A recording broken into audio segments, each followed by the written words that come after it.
Our summer faculty lecture series. My name is Liz Farrell. I'm the Artistic Director of Painting, Drawing, and Printmaking here at the ranch. And it's wonderful to have everybody back here in person and here to listen to some wonderful talking about art making.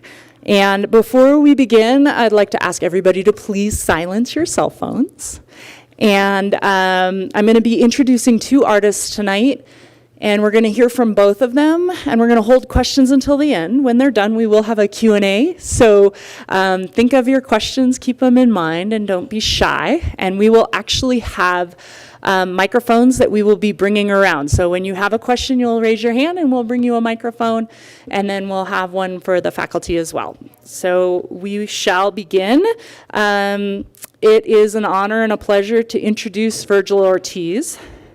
Virgil Ortiz is one of the most avant-garde artists of his time. Through his exploration with clay and various media graphics, fashion, film, and video, Virgil fuses historic events with sci-fi and fantasy, yielding imagery that is both provocative and futuristic. He exhibits in museum collections around the world, including the Stedelijk Museum Hertogenbosch in the Netherlands. Sorry if I didn't do that quite right. Paris's Foundation Quartier pour l'Art Contemporain, the Smithsonian Institution's National Museum of the American Indian, the Virginia Museum of Fine Art, and the Denver Art Museum. His work centers on preserving traditional Cochiti culture and art forms. Please join me in welcoming Virgil Ortiz.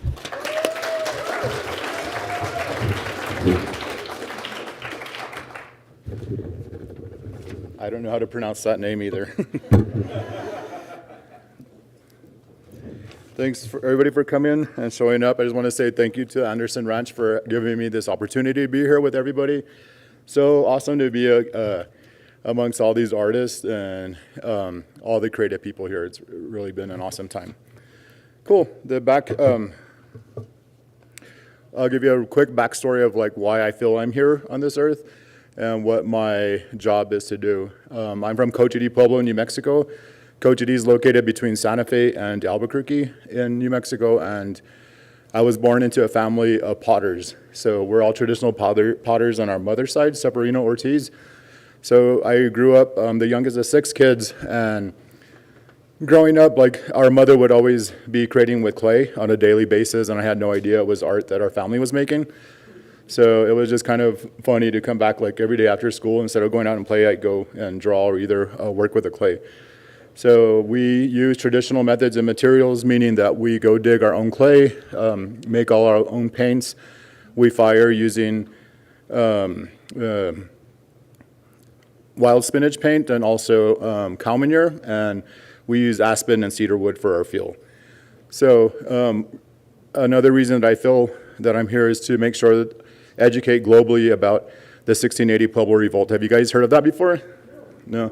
It's a couple, 2 people? And that's expected because it's not taught in our schools, it's not in our history books because of the genocide and the bloodshed that happened to our people. And right now what I want to do is just to educate the world using all the art, and along the way, not only the traditional work that I do, the ceramics is the heart and soul of everything that I do, but all the other different types of mediums that I work in, as you'll see, is helps me tell the story and reach out to the next generation of making cool imagery, because I'm not an academic person myself. I never went to school for anything.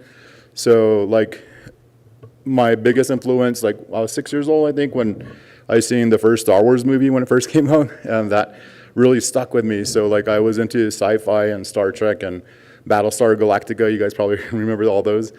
But just a way of how to tell the story. So I wrote a movie script about the 1680 Pueblo Revolt happening in 2 different time dimensions, in 1680 and 2180. So happening simultaneously, so that allows me to really create and use or design sci-fi characters. So with the intention of hopefully reaching out to the next generation to catch their attention and teach them a lesson in history without knowing that they're learning that history lesson. So you'll see basically how all these puzzle pieces fit together. And the first slide is our parents are Seferina and Guadalupe Ortiz.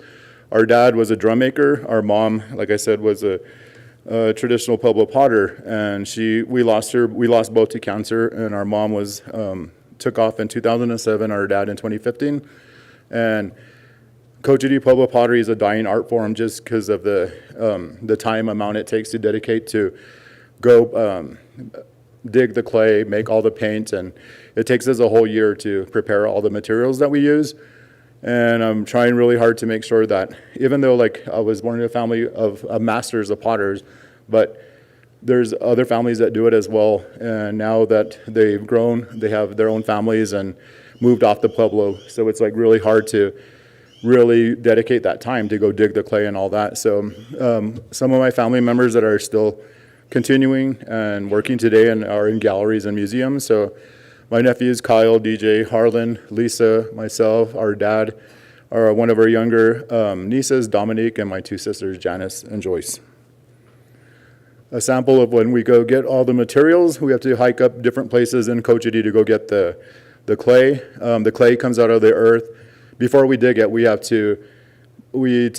there with our cornmeal, and we have to feed the earth mother and ask permission to dig in her. And we've been getting it from this clay vein for who knows how long. But once we get there, we ask permission, we state our purpose, we introduce ourselves, and ask for guidance to continue this whole tradition. It comes out of the earth like chocolate, and it's really dense, and it's still damp. So it takes a whole year to process this clay. Once we get it down back to our trucks and to our storage in Cochiti, we have to just store it and let it dry to completely bone dry. Because if you're trying to soak it and to break it down, there's still solid pieces that it's so dense and it won't break apart. And if you try to work with that, it'll eventually create cracks in the pottery. So we have to let it dry. And then there's a video after this that you can see the whole process. So I'm going to just kind of guide you guys to what you'll see. And we go to another part of the Pueblo to get a temper that mixes with the clay. And that's the white temper on the bottom left-hand side. And that's pumice stone. So we have to take that and sift it. And once the clay had been dried over a year, I put it in a coffee can and use a bar to crack it up into like quarter-inch sizes, and then slowly rehydrate it, spread it on a plastic bin, add a layer of water, then it slowly starts to rehydrate. So once it's soaking for like maybe at least a week, it pulls away from the bin of the plastic, and the plastic bin, and then that's it. Basically, it's ready to be mixed. So now you have those two materials ready. You mix the ball of clay. We use the coil and scrape method, and all the walls with the traditional work has to be all like about a quarter-inch thick, and it has to all be the same thickness because of a 3-hour firing. So it'll expand and contract really quickly. So it has to be that thickness. Our traditional colors are black, white, and red, and the clay comes out red. The whole slip that covers it is white. So we have to once it's all sculpted and dried and sanded, then we take a light coating of water to it so it removes all the dust. And if it fits in your oven, just heat it up to 350. And I'm talking like we're baking blueberry muffins. But you heat it up to that. That's what I usually do. But so then you take it out and you just hold it with cotton rags and put a light coating of the white clay slip. It'll evaporate and stick to the clay body. Put it back in the oven, take it out, and do it like 10 times till it completely goes white. Once it cools down, take it out. It's very chalky at that point, and then we rag polish it with a cotton rag. And once it's rag polished, we only fire our pieces one time. So once it's rag polished, it goes to a glossy surface. And if you're planning to have a white surface on the pottery, if you accidentally touch it with, no matter how many times you wash your hands, we all have grease on our hands still, and you will accidentally touch a piece in the white area, and it won't show up until after you fire it. So this is like after maybe 4 weeks of work to do one pot. Our paint, the black paint that we decorate, is the wild spinach plant. So we harvest it when the pink and purple flowers start coming out. So it's like an alarm clock to go pick the leaves. So we, at this point, like the family members that do create pottery, it's so time consuming. So you have to go pick the only just the leaves, no stems or nothing. So we usually gather like about 8 33-gallon size garbage bag full of just the leaves. And we have to boil the leaves in big boiling pots of water. So like about the 5th day of boiling, then it starts to break apart. Stick in some cotton rags, take it out, strain it, and we're just after the juice. So eventually it starts to reduce, and then once it gets all into one pot, which is about like maybe a gallon left, and then I'm able to take it inside and I take over from my family. So if you're boiling for like 2 weeks, this process, take it inside, and if you overcook it, if you burn it, it will not stick to the white clay surface. So you wasted that many days of work, but you have to really watch it really close. It gets really thick, as you'll see in the video, and then we distribute it onto corn husks. Then we have to store it for another year, like around the 6-month mark is it's like taffy, and then you have to wait like a whole year. Then it turns to like a Jolly Rancher, like a really hard. And then that's when you can crack all pieces, crush it up, rehydrate it, and that's how we decorate our pottery. So it's a process. So here's like a year's work in a couple minutes. We can all rock out too, right?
It's really like,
that was just for a small batch of paint. So once we're, thank you. So now once we have all the pieces ready to fire, we usually fire early in the morning when the winds are calm. And we pit fire, but it's above ground. So what happens is that we have a grate on the ground. We have to preheat the ground, so we burn it first, and then we have a kiln shelf on it, and we fire one piece at a time. All of our pots are fired upside down, and all of our figures are standing up. So once you have the piece of the pot sitting on the kiln shelf, and then we build a little chicken wire coop around it, that leaves like maybe 8 inches of space just to protect it so none of the cow manure will touch it. And we have the cow manure built around it like a beehive, and then that's when we start to stack the wood around it. And usually it'll take like 2 or 3 of us to fire it, because we have to light it on each side at one time so that all the smoke brings up the oxygen and none of the smoke touches the piece. So it'll burn just with the wood maybe about in 2 hours, and slowly the cow manure catches on fire. And once you notice that the cow manure is like in full blaze, then you're just let it burn. You don't add any more of the wood, and it'll burn another 45 minutes, an hour. And we're just praying at that time so that you don't hear no thuds or cracks at that point, because it's so tedious to get to that point. But once it dies down, the cow manure is still intact, so you can stick your finger in through the chicken wire, pull it off, drop it, ashes go down, and if your piece is there, you're like very thankful for it. So like now the wild spinach paint has turned from either green or gray when it comes out after the boiling to black. And a lot of people that like the high fire community always ask me like how that works, and I have no idea. But like, or even like how hot it is, like I know there's parameters now, like so like all the terminology is kind of funny that I got involved with high fire ceramics. That was never in my vision at all. But once like social media came along, I started to make friends in the high fire community, and that's why I'm here. So all of my traditional work stays at Kojiti, but when I travel and do workshops or residencies, then I'll use a high fire clay, and also access to kilns and stuff. So it's pretty crazy once you get out the piece, and then now all the black paint has ashed over. Then you do one more final polishing with the rag, and then we either use animal fat or egg white to kind of like what lotion does to our skin. It brings out the color, seals it, and then we take it to a gallery. Here's a sample of what Kojiti Pueblo is known for, is a storyteller figure. But it's the family members, usually the fathers carrying babies or animals. And my family like supported me since I was 6 years old. That little red piece, the piece wearing the red hat was when I was 6 years old. So luckily my mom purchased pieces from us and saved them. But as soon as I got my money, I ran to the store and got like Star Wars action figures. So these are just samples of how, of all the design work that we do from Kojiti. We have like family crests, and every single design means something and has a story behind it. And these are earth elements like the wild spinach plant, the sun and moon, the clouds, the rain, the lightning. And it's like I said earlier, it's a dying art form. So I was just trying to really think of how I could do a revival of all these social commentary pieces that were made in the 1800s. So that's a sample of a Ben Wittick photo that has stuck in my mind, and I wanted to recreate this because when the invaders first arrived pre-1680, a lot of the indigenous people's artwork were destroyed because they were accused of sorcery and witchcraft. So being trying to be converted to Catholicism. So they instructed all of them to stop making their artwork. After the 1680 revolt happened, there were many more pueblos at that time, but once the invaders started to come and bloodshed started happening, everybody was being enslaved and torture and all that, and they enslaved the people to build churches on every pueblo. Finally, they had enough, and a leader by the name of Pope, which was from a pueblo north of Santa Fe called Oke Awinge. So he devised a plan of how to revolt. So he sent runners from the northern pueblos to the southern pueblos, all carrying knotted cords, the same amount of knots in there. And they were instructed to drop one cord off at each pueblo to their leaders, and told them like untie one knot every morning. So when the last knot was untied, then all the people stood up and pushed all the invaders out. So that's literally, again, for America's first revolution, but people don't call it that. So they were gone for about 12 years, and then once the late 1800s were around that time, then they started making pottery pieces again, and they're all based on social commentary. So more people started coming into the area and via the newly laid railroads. So with that, it brought more people, more tourists, more entertainment. So a lot of operas came through the area and circuses. So when you look back at the pieces from the 1800s, you see all of these caricatures of like circus performers like this.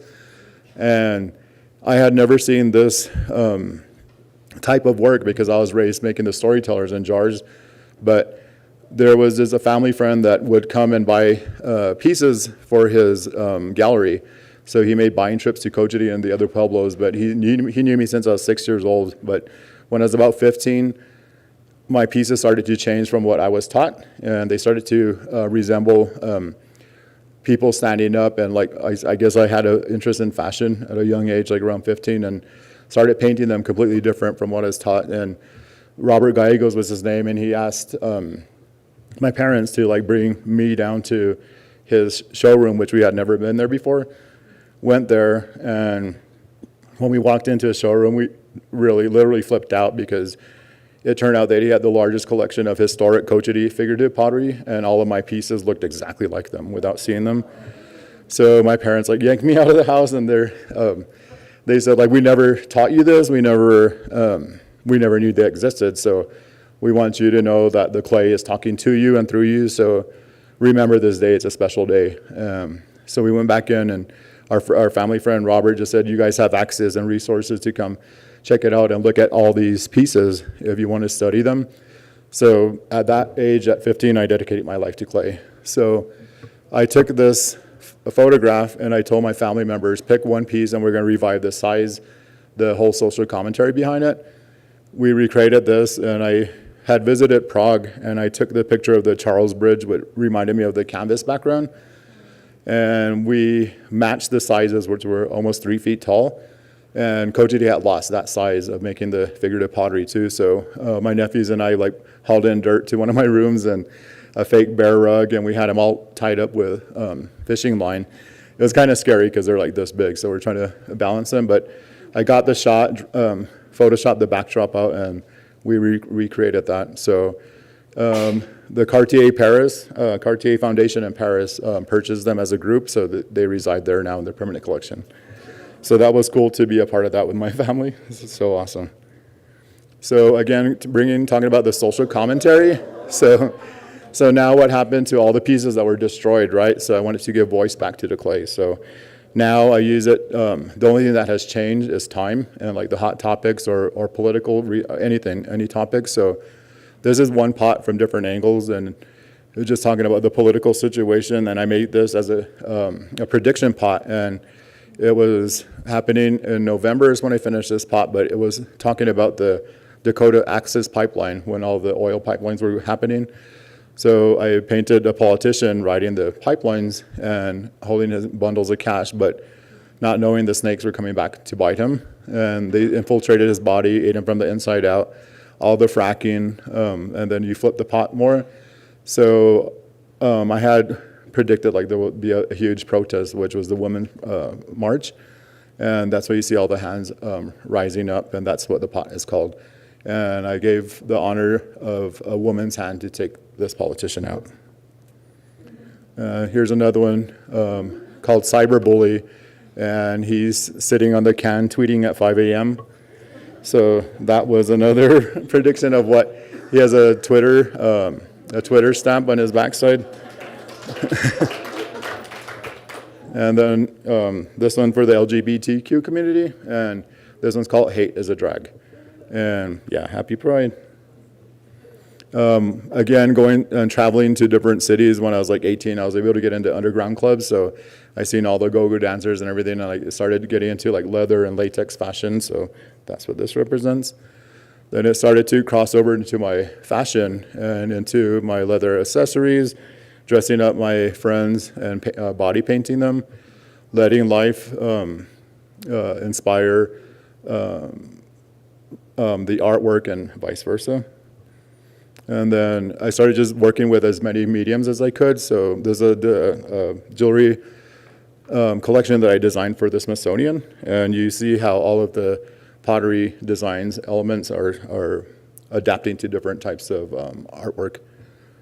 I collaborated with Donna Karen. It's one of her skirts on the right-hand side. And then that helped me it was like going to FIT like in a month to work with her. And that was in 2003. So I was able to learn from her and to be able to create my own line. So now I started experimenting with wool and leather and chiffon, handbags. Then I taught myself how to do Photoshop. So it helped me combine the whole characters. And I had designed a group of 19 characters that represent the 19 pueblos that are still left today. So all the work that you see now, all the different characters, and what we're working on in the classroom are the Recon Watchmen. So that's another character that I'm sharing with and educating everybody about the revolt. And the students have been doing a really awesome job. We're ahead of schedule, so if you guys have a chance, stop by our studio and see what they're working on. I learned how to do lithography, and again, working and developing all of the characters to their final design as close as I can get. Back when I was young, age. But that's a sample of the Donna Karen ads, and I almost passed out when I seen it was Mila Jovovich being the head model.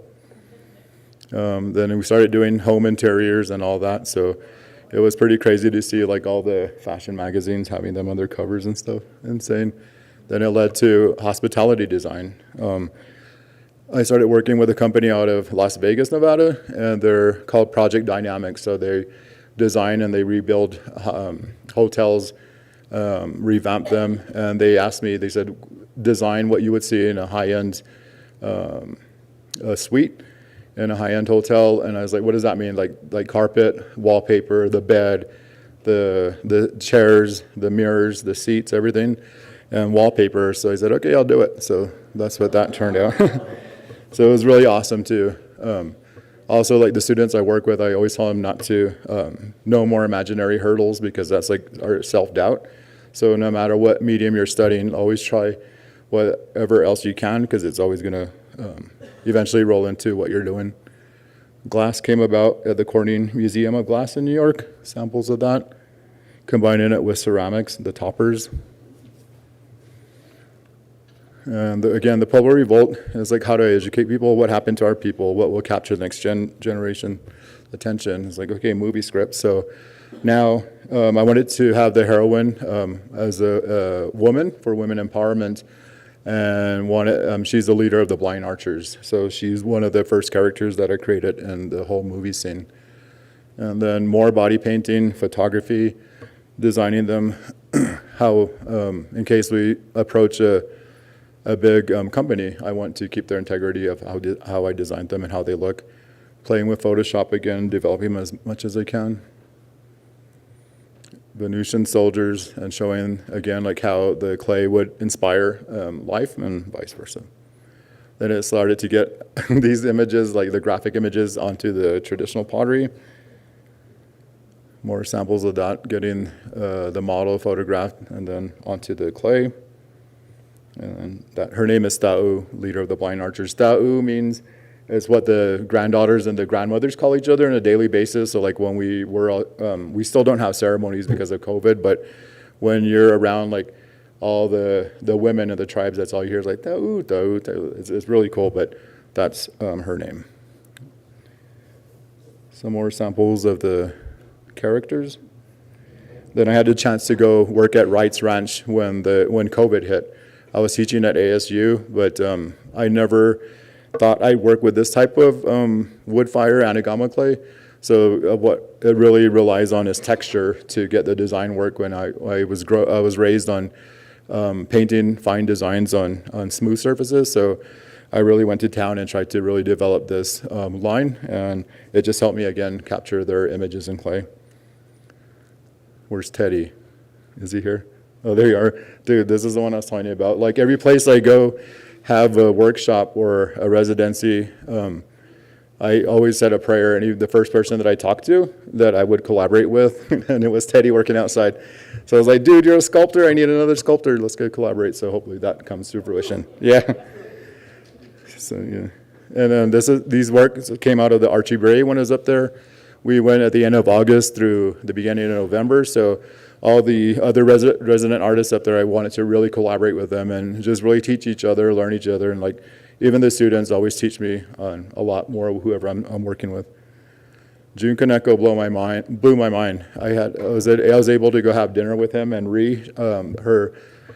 she cooked us dinner, and I've always wanted to go larger than life like he did. Do you guys know his work? It's crazy, like how these were like 15 feet tall ceramic pieces. So he had shared his techniques and told me to pass it on to whoever I talked to. So that's what I'm doing here with the students of how we build a basis, so to prevent the minimal cracking on it. And he has specific ways of how he builds the bases. So it's really cool to be able to pass that on. But yeah, a huge influence. Went up to the Archie brace, so I said, okay, I'm gonna go big. I never, the largest piece I did was like 3 feet. So now they started to grow like past 6 feet now. So had nothing to lose and all the resources there, so I pushed myself. So it was fun, and that's when I really started to carve designs into the pieces. And one of my best friends, Justin Reese, helped me. He's like 6'5", so he was the only one that could reach on the big heads and scrape him on the insides. So it was pretty cool to go really big. And these are some of the Recon Watchmen characters that we're creating in the studio today. It's pretty insane to just no more imaginary hurdles and just go for it. Like a lot of the pieces back they still crack on me, or I lose them in the firing, but failures are our best lessons. So always the students I work with, I'm like, don't be afraid to fail. Like the more you fail, the quicker you're gonna learn. So just keep on going. Simon Levin's a wood fire. I talked him into doing color for once, so it's pretty amazing to have people like this to learn anagama firing techniques, and also to have him come over to my side. And now we're in different museums with these works. And that's just the size of what I wanted to go really big. One of my friends, Sujin Choi, she's still a resident artist up at the Archie Bray. We just recently released this book, and it's called Revolution. So it has all these different mediums all tied together, how the puzzles fit together. So if you guys if you have any interest, it's you could get it on my website. It's virgilortiz.com. And here is a sample of what we're working on, and all the bringing the characters to life, creating all of their masks. And back in Albuquerque, I have a team that we take live cast of models, the faces, get a plaster positive of them, then take monster clay, which is oil clay, so sculpt on top of them. You could give them the horns and the carvings in their face, carve that out, take another impression of it, and then pour resin in that, and then you make a really thin mask that fits exactly to the model's faces. And all of the costuming I sewed together, and a lot of it is foam fabrication, wood, and steel. So here's a sample of what's going to happen in Santa Fe.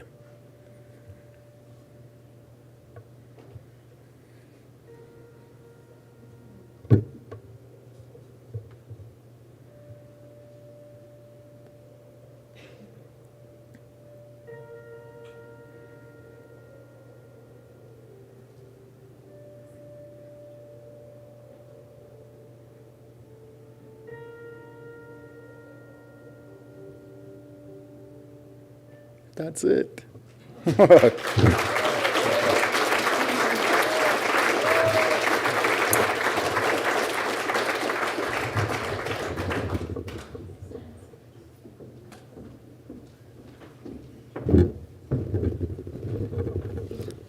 Wonderful. Thank you so much, Virgil. It's now my pleasure to introduce Randy Johnston. Randy is an internationally recognized artist and is the recipient of numerous awards, including the Bush Foundation Artist Fellowship, 2 Visual Artist Fellowships from the National Endowment for the Arts, and a Distinguished Teaching Award in American Arts from the James Renwick Society of the Smithsonian. He received his MFA from Southern Illinois University and a BFA in Studio Arts from the University of Minnesota, where he studied with Warren Mackenzie. He also studied in Japan with Shimeoka Tatsuzo, who was a student of Shoji Hamada. Johnston has presented hundreds of lectures and guest artist presentations worldwide, and is a member of the International Academy of Ceramics. He has work in numerous international museums and private collections, including the Boston Museum of Fine Arts, Victoria and Albert Minneapolis Institute Arts, and the Renwick Smithsonian. Please join me in welcoming Randy Johnston. It's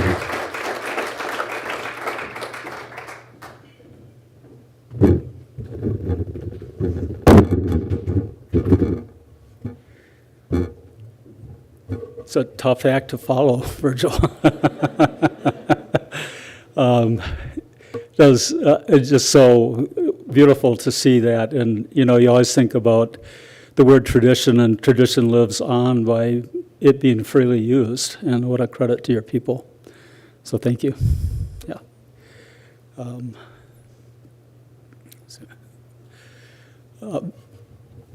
Jim Melchert, who was director of the National Endowment for the Arts and also an avant-garde teacher at Berkeley, once said that he believed that artists are the keepers of the sacred fires of humankind. So have at it. You know, keep going. Jan and I live on the highest hill in Pierce County, Wisconsin, and some of you probably heard this before, but it attracts, when we're firing our Naborigama or Anagama, it often attracts what we call the creatures of the night, people who see these flames from miles around, and they come up and drive in. One night, about 3 a.m. in the morning, a guy pulls in our driveways, honking his horn, and I'm dead tired, but I walk up to see what he wants, and he rolls down his window, and I go, "What's up, man?" He goes, "Thought your building was burning down." He said, "But I can tell from the look on your face you don't give a damn." Let's see. Why isn't this working? Yep, technology. Oops. So I share a studio and a house and a life with my wife, Jan, who's also an amazing potter and artist. And we've shared that life for 43 years. And I began to build my pottery and studio about 50 years ago. This is not going to click. Is there a way to, can you advance that by hand? I'm sorry, what? Point it toward the back, okay. We have a large dream studio that we share together. And we work continuously almost every day that we're home. It seems like lately we've been catching up with a lot of COVID workshops. But it's a wonderful, beautiful studio. You can kind of see the snow in the background. In the wintertime, it's a long, cold winter in Wisconsin. It gives a lot of indoor time, but we also really enjoy the outdoors. We put on skis, go hiking, snowshoeing out the back door, downhill skiing. And in the color of the fall is quite beautiful. We own 24 acres, and we're surrounded by a woman who owns about 300 acres. So it's very, very beautiful, very quiet. We often have coffee in the morning, and I call it watching the light come in the morning, and also the cacophony of bird sounds and sounds from the forest, kind of just a wonderful daily experience in our lives. I owe a lot of tribute not to my direct ancestors, but to artists that I've studied and looked at from the time I was 18 years old. This is by Marcel Duchamp. It's called A Bride Stripped Bare by Her Bachelors. And it's a leaded foil sandwiched in glass piece. This is a very influential piece in my early life as an artist, and especially the bottom figures. It's called the 9 Malik figures, and also the cones you can see there. And this is a blow-up of those 9 Malik figures. But they began to stimulate my interest in bringing flat form into three-dimensional shape, into volumetric form. And that's been a lifelong pursuit of mine through pattern making and through just working with slabs and building those into things that have an element of figurative and also are alluding to function. This is obviously a vase that's wood-fired, but I believe it has a very strong architectural and figurative element to it. Some work in progress in the studio. Stacking covered boxes is called a jubaku in Japan. They make them to pre-make food for celebrations, for weddings, for funerals, for parties. And after seeing a number of these come in at Hamada Studio, I was determined to make stacking boxes in the studio. So came back to America and began to try to make stacking boxes. This is a vase that's wood-fired. Wood firing is a wonderful way of creating color and surface on ceramic objects, whether it be figurative elements like Virgil just showed us in onigamas or vase forms. Fire is directional. It's a fluid, and it flows like a river through the pieces as you stack them in the kiln. And you can begin to put a secondary surface marking or painting on the pots through how you pack them in the kiln and the negative spaces between the pieces. On the left side of this large jar, this is quite old, but there's a handprint left, and unlike Virgil's family where you don't want to touch it, I like holding my hand against the bare clay when I dip it into a flashing slip. And that idea came originally from Jan and I were in the Black Perigord of France, where the ancient caves are. And it took me a year and a half, but I used my university credentials and made an appointment. We got into a 15,000-year-old cave called Font de Gaume. And we walked in with 6 other people and docents on each end of our little group. And in the very, very back of the cave were 25 handprints from 15,000 years ago sprayed on the wall. Very emotional kind of experience to see that. I had the good fortune of growing up on a lake called White Bear Lake, and from an early age I was interested in building boats, and I remember a DNR guy, one of my early wood boats that I built, my dad was helping me launch it, and the DNR guy said to my dad, he said, "You're not going to let him go out in that, are you?" It sank, went about 10 feet offshore. But I've had a lifelong interest in boat forms and boat hulls and sail shapes, and this is about 30 inches long. It's a boat form. And they've become folded forms. This is made from paper patterns, again, about 30 to 32 inches in scale. They need to be supported during the making process, and we're discussing this in our studio making yesterday and today, and you're welcome to stop in and see some of these things. But I use fiberglass that's cut into a pattern, has a Velcro strip on it, and I'm able to assemble and stand up very large pieces of clay with these armatures as they go through the drying process. This is a closed form with a nose. I've been making what I call spoon forms or multiple spoon forms. It's an abstract idea. I started to think about the spoon as a form that we use for nourishment, number one, but as common tool in our lives. In many museums, you'll see African spoons that have a ceremonial purpose. And so I began to create what I call spoon forms, and they start off as a drawing. They get transferred sometimes to a piece of masonite. The masonite is cut out, and then these pieces of clay are draped into the negative space, and then they're assembled and put together. This is placed in the fire so that the wind of the fire comes over the top of those points from the left to the right and creates a lee side, if you will, or a space that becomes darker as the wood ash lands on the surface of the pot. All these teapots and coffee pots are made from paper patterns. So very often I will start with a drawing. This is a drawing just on a piece of plywood and a piece of charcoal. It becomes paper patterns, and the paper patterns are turned into clay, and they go in a wood kiln.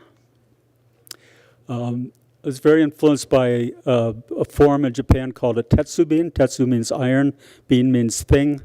But the iron tea kettles of Japan were very famous objects and have become very collectible and very expensive at this point, but have been very influential in my pursuit of this kind of sculptural form. This is called a unomi. U means hot water, and the verb Nomi mas means to drink, so simply hot water to drink.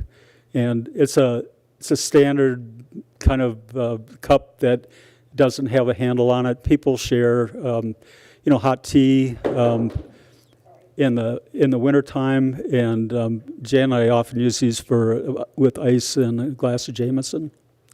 Right? They have many layers of glaze and texture on them that I believe kind of gives them a nice depth. It's another spoon form. Oops. I'll just keep going. Oops. Going crazy.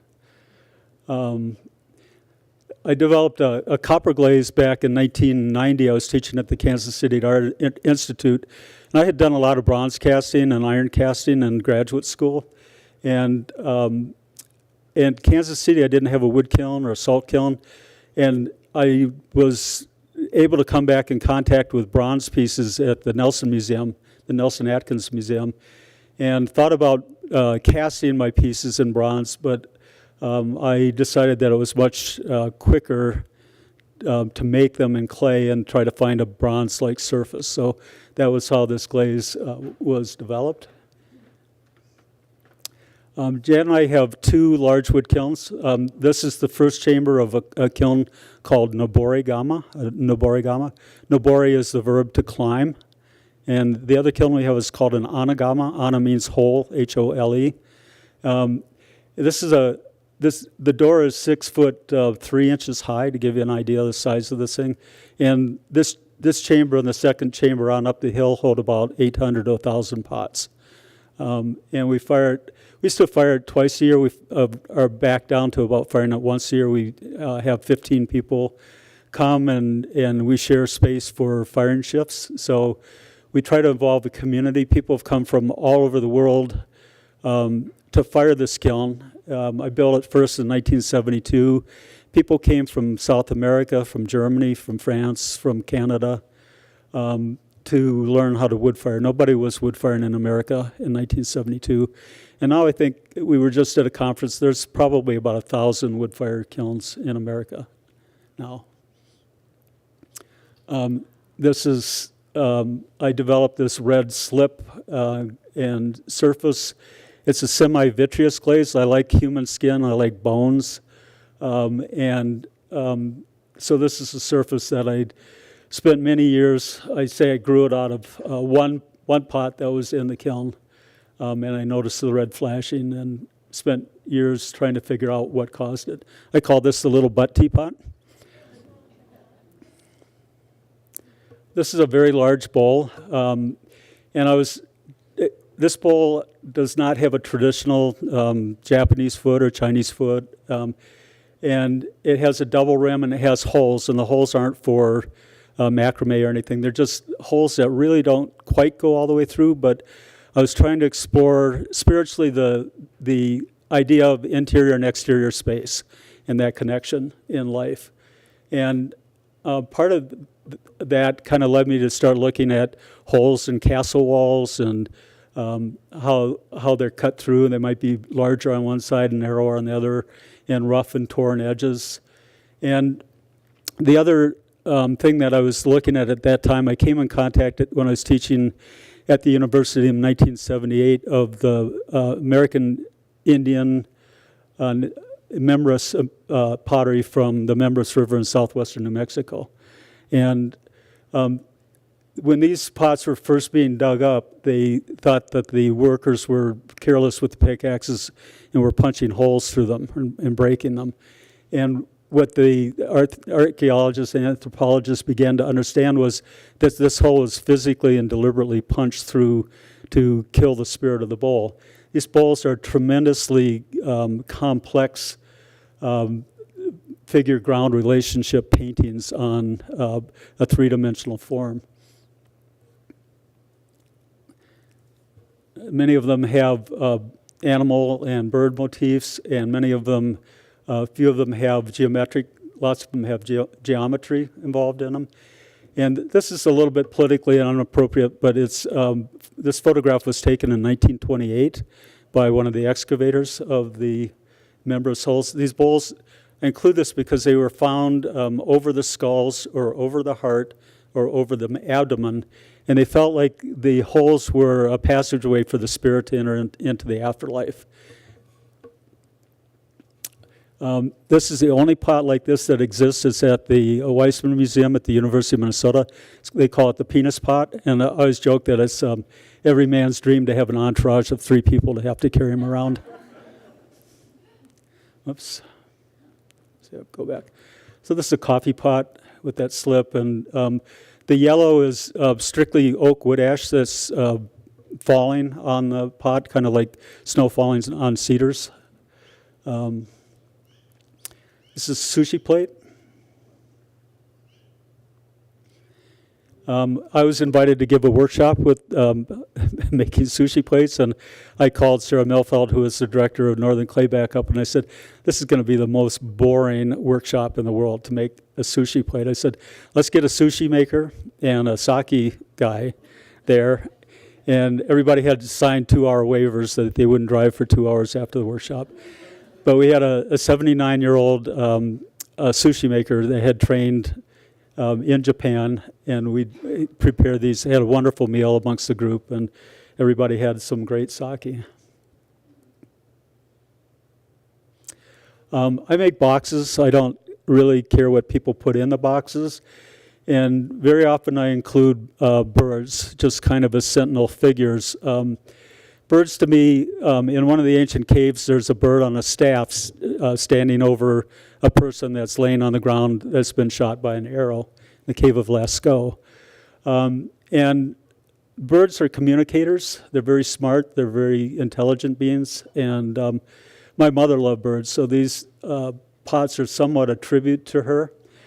On the island of Delos, which is the ancient sanctuary of Zeus in the Cycladic Islands, we came across these these lions, and they reminded me of the birds that I was putting on boxes, so I included that. When you put 2 birds on a box, they begin to have a conversation, or if you put 3, you can have a conversation and a distracted entity on the piece. So they become kind of decorative elements. This is the jubaku with an impressed rope pattern. It's all made from slabs. This is an ancient Tang Dynasty bronze helmet. And what I liked about this bronze was made made from copper primarily. Copper, if you've ever done any casting, is a snotty metal, meaning that it doesn't flow very well into molds. So they learned early on to alloy it with first lead, and then they used tin, and they use other alloys now, zinc and things like that. But the old bronzes had traces of antimony and lead in them, and they turned these beautiful red bronze kind of colors. Oops. So I began a series of vases that have this copper glaze on them, and one time it was too shiny, so I took it to a sandblaster, and I sandblasted the surface down, and it was too dull, so I thought, well, I'll put it back in an electric kiln and take it up just to the temperature where I think the glaze is going to turn to glass and turn it off. There was a power failure that night, and the kiln failed at 010, I could tell where. And I got all this beautiful black copper spider work involved in the crazing of the glaze. And it was repeatable. It's one of those accidents where something happens that you don't expect, and you can learn from it. So these were, somewhat figurative vases that sprang out of that exploration. Other people, I never met Hans Koper, but he was a great mentor through his work to me.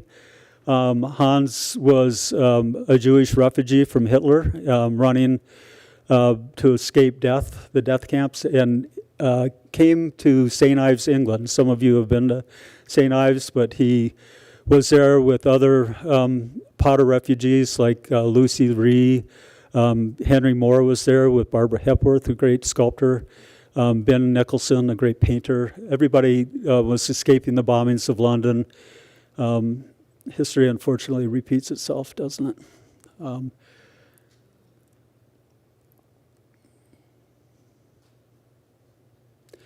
Hans was very influenced by the Cycladic civilization. This was a civilization that existed about 2500 BC. Primarily, they think formed and driven by women in their government and their artistic expressions. And many early 20th century painters and artists looked at the reductivism that happened from this work and included it in their own work. In 1975, I got the rare opportunity to go and study in Mashiko, Japan with Tatsuzo Shimoka. It was a town of about 20,000 people. There were 200 potteries. It's still a farming village, lots of thatch roofs. And I was there at the transition of the older generation, like Shoji Hamada and Kawai Kanjiro and Soetsu Nagi, to the next generation of people, such as my teacher, Shimoka, and a lot of snow. This was Shimoka. He had a great sense of humor, very generous man.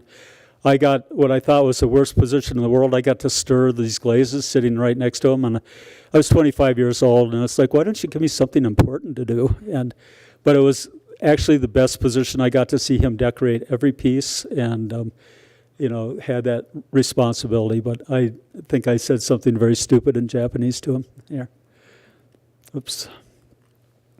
I learned about wood firing from him and from the workers during this time. We fired 6 kilns in 6 months, and it was an incredible experience as a 25-year-old to kind of witness this. I had never seen wood firing in my life, so I was like a sponge trying to soak up all these things. And I thought the workers would want to talk about, the spirituality and philosophy of wood firing, and really what they wanted to talk about was baseball, drinking, and sex. Shimoka was very famous for rolling a rope pattern in his pots. His father was an obi cord maker. And in this area of Mashiko, there's also, many remnants of Jomon period pottery. His wife's garden was full of fragments of old Jomon pottery with impressed rope pattern. This is not ceramics 101. It's a very sophisticated shape. I learned about feldspar inclusions, firing pots on their sides on shells, ash running, and the beautiful color that clay can have with just fire. I also had the tremendous opportunity to spend time and meet Shoji Hamada. I lived right in between Shoji Hamada and Shimoka. Hamada, I was only 25, and I still don't quite understand. He liked me, invited me over many times. Sometimes he would put a pot on the table in front of us and say, "Tell me what you think of this pot." And one day, his son Atsuya came over and he said, "My father needs to speak with you immediately. Come with me." And I said, "Atsuya, why does your father need to speak with me?" And he said, "He must come. He must come immediately." And I said, "Okay, I'm coming." And so I finally coaxed it out of Atsuya, "What do you want?" And he said, "My father's been invited to an audience with the Queen of England, and he needs you to teach him the Queen's English." And I said, "Well, I'm an American, and I don't know how the Queen speaks." Anyway, Hamada wanted to know what kind of gift he should give the Queen, and I said, "I think you should give her one of your pots." But I learned from Hamada about layering, information on pots, multiple applications of glazes and slips, and just this wonderful kind of visceral, but very skilled application of glazes that resulted in tremendously and remarkably beautiful pieces. It's a 2-foot diameter bowl. My other teacher, this man changed my life. I was in pre-med, and I had to take a class in artistic expression at the University of Minnesota, and I never looked back. And I didn't tell my parents either that I was going to get a BFA in sculpture and in ceramics. And my dad didn't talk to me for about 2 years after I graduated. But Warren loved pots and shared that enthusiasm with not only me, but so many people. Here at age 91, he's soaking our wood kiln. He came to almost every wood firing that Jan and I have ever had in this kiln. He professed not to like Hans Koper, but obviously was very influenced by some of Coper's work. Warren finished pots very quickly on a wheel, faceting, marking. Oops. I had the remarkable, experience of meeting Jan, my soulmate, 43 years ago, and we've shared a wonderful, I think, life in studio. We work at it every day. It's not always easy, as any of you who have been married for 43 years know, but we have grown together, raised a couple kids, have grandkids. She is just an incredible person. I'm so lucky. This is a 2-foot-high basket of Jan's, and I think she'll probably make one in this workshop. All about structure and architecture and bones. And our joke in our studio is, what are you making today? And it's another vase. But I named these caterpillar vases. She broke her leg skiing and moped around too long, and I dragged her out in the studio one day and wedged up a big piece of clay and said, do something. She loves baskets. It's gorgeous. Hand-built. We built an anagama about 15 years ago. This kiln is 30 feet long, 6 feet high, and 6 feet wide. Inside, we fire it with 26 people, 14 cords of wood for about 5 or 6 days. You can see some people maybe down in the background to give you an idea of the scale. It's an incredible amount of work to fire this kiln. It has yielded some just world-class anagama pots. So it's a very remarkable kiln. Those are blowholes, those fire things, and you can judge the length of the fire based on the amount of flame that's coming out of those holes. Takashi Nakazato has been a guest artist here many times at the ranch. I was talking to him about when you get to the back of the kiln and you're side stoking. I said, you always get this incredibly intense hot fire coming out of the hole. I said, your family's been doing it since the 17th century in Japan. How do you avoid that? And he says, start stoking at the back. So fire is a fluid. I think you can see that from, it's a beautiful spiritual thing. It can be very dangerous and intense, but it can also put remarkable surfaces on your pots. This is a pot of mine. It's in the Victoria and Albert. It races across surfaces and deposits ash and fire markings on the pots. This is a trailed platter, and all these lines are waxed out by hand before it goes in the kiln. This is some fairly heavy ash deposits on one of my pots. It's a Shino glaze.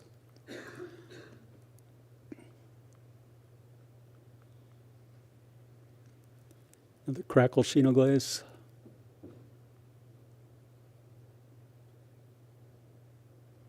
It's a real irascible glaze, pinholing, foments. Lots of color, lots of depth. It's just a great glaze to use. It's not everybody's favorite, but oops. It's a sushi platter. It's a very large platter, about 28, 29 inches, and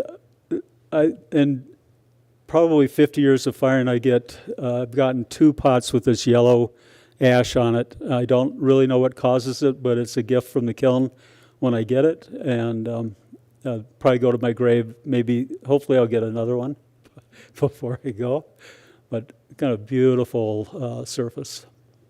Shino T-ball. This is called crow's footing. T-bowls carry a lot of cultural information on them, and they're set up so that as you hold them serving tea, they have a front side, and as you cast your gaze into the interior of the bowl, kind of completes the view. So very often when they're set in the kiln, you set them in at a certain angle, and so it responds to the fire. These are some folded trays. I made one of these in the studio. I'll go through these quickly. Ken Mazuzaki, my Japanese friend, was Shimoka's apprentice, and he came to do a workshop at our kiln, and he wanted to put a pot in the firebox, and at temperature on the second day, he wanted to pull it into the ash bed. And then he was going to roll it over on the third day, and the fourth day, he was going to stand it back up. And Warren McKenzie was stoking on that fourth day when he stood it up. It was very intense, very hot. And Warren stoked and knocked it off the pot, or the shelf, sorry. And Ken got this long stainless steel pole that I'd made for him, stood it back up. Warren stoked again, knocked it off.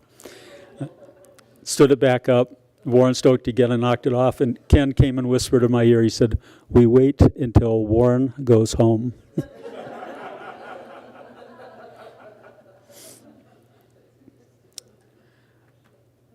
So it's a very intense, very spiritual thing. We honor the gods of fire. I'm glad to hear Virgil talk about honoring the earth. I remember watching a video of Maria Martinez, going out in the desert and praying to the earth before she took clay from it. Sometimes we just, take clay for granted and don't deal with it. Whoops. Next generation, we like to share things. My granddaughter came to me and she said, "Pop-up," she said, "Can we go in your studio?" And I said, "Sure, Lila, what do you want to do?" She said, "I want to make 4 bowls." Okay. One for my cat, one for my mom, one for my brother, and one for me. And so we sat down, and she wasn't getting off the wheel until those 4 bowls were done. And then she called me up and wanted to know if they were glazed yet. And she had the glazes picked out. The community of people working in the arts and working especially in clay, I think, is really profound. And it's so good to be back together after our years of COVID experience. COVID's still with us, I know, but it's Warren McKenzie and Ken, my friend from Mashiko, and myself, and just the generational kind of exchanges and ideas and the joy and the sorrows that go on in the making process and in the firing process are pretty profound. My son peeled an orange, and it was a great example of going from a flat pattern to a 3-dimensional form, I thought. I wanted to include that. These are some ikebana pots. Oops. Yep. I also taught drawing for 26 years, so this is actually the beginning of a gunpowder drawing that I taught and dealt with for the last 4 or 5 years of my teaching at the university. This is a charcoal drawing. Somebody asked about the drawings. Come on. Oops. So we have ravens. This is just a detail of a drawing of ravens that hang out outside in our woods. Oops. So Jan, happy camper, the firing's over finally.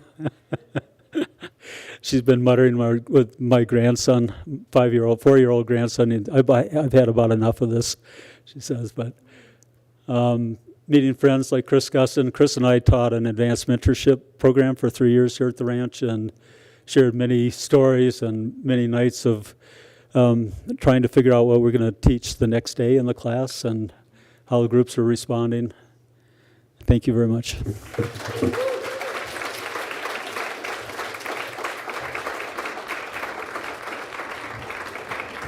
Thank you so much, Randy and Virgil. If folks have questions, we can take a few questions. Please raise your hand, and we will get to you with a microphone. So maybe someone over there. Yes, we'll start with you. I probably don't need a microphone. We're being streamed, so nobody will be able to hear you. I have a question for Virgil. So on the spinach colorant that was used, did you receive a story from your elders about how that came about? Because it seems like even an inquisitive family wouldn't go pick that, boil it for 5 days, and then wait a year to try it out. That's an insane process. We always wonder the same thing as well. I mean, I guess our people were scientists too. I don't know. Because, I mean, it's just handed down like our language is just by doing it and our talking to one another. So that's just how her great-grandmother, our grandmother, and our mom taught us. So in the videos, and you see how I'm trying to pass it on to them, because a lot of them think it's really hard work, and it is. But me growing up with it, I was lucky to just be a part of it every day, and I remember all the places and the locations where we gather all this materials. So I don't feel successful now until when I leave this earth, and as long as they're carrying on that tradition, then I'll feel successful.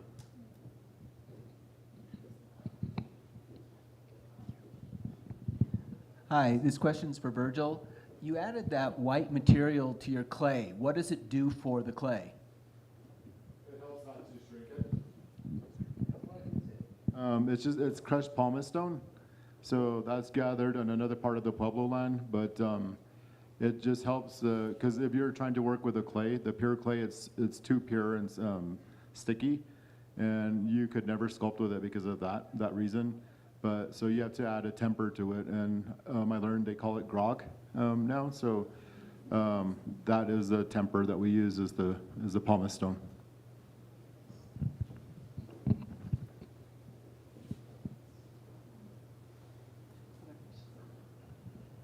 It's really not a question for Virgil, but it's a congratulations on your Living Treasures Award in Santa Fe last month. I've been watching your career since, I'm originally from Florida, and been watching your career from probably 2003.